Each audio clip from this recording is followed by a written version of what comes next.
And I wondered what the single most important emerging trend or pattern that you're observing at UNCCD is, and what your key message would be to the global development community in terms of concrete next steps to effect change. Well, clearly I am the head of this convention, which is dealing with land, soil, desertification, land degradation.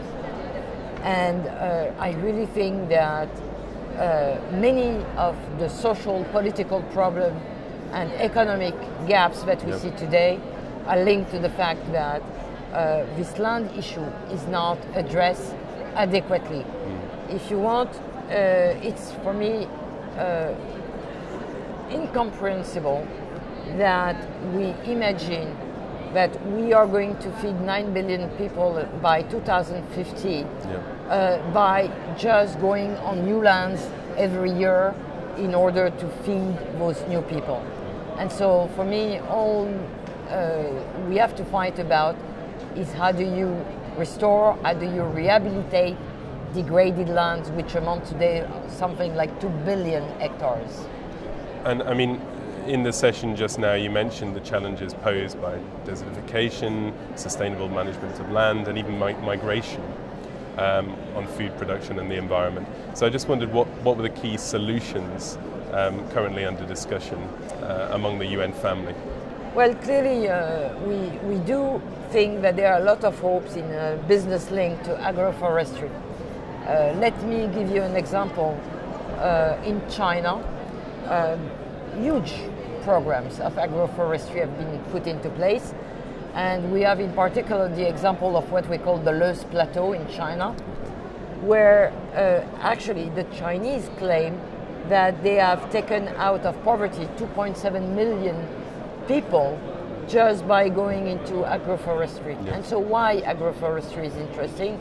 It's interesting into all the question of environment, but it is also something which has a lot of interest because it's human labor intensive and not so much capital intensive.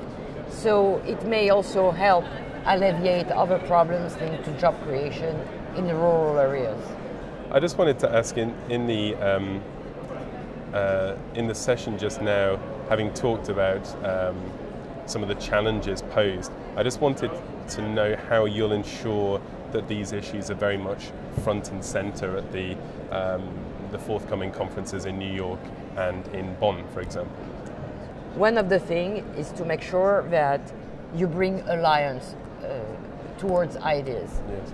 And I'm very pleased, for example, to note that my two colleagues from the Biodiversity Convention and a Climate Change Convention have agreed to work with us to develop, for example, joint indicator.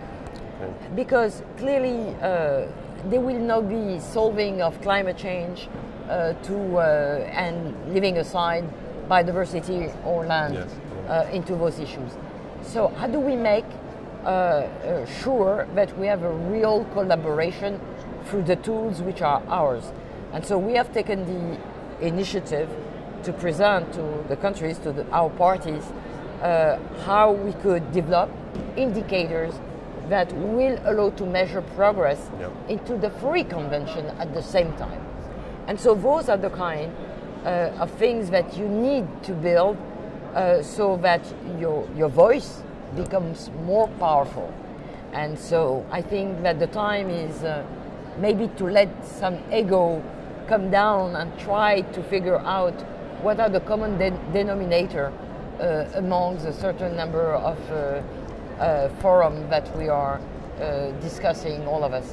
So the key message here is compromise, partnership, synergies. Exactly. And convergence. And convergence, as you say.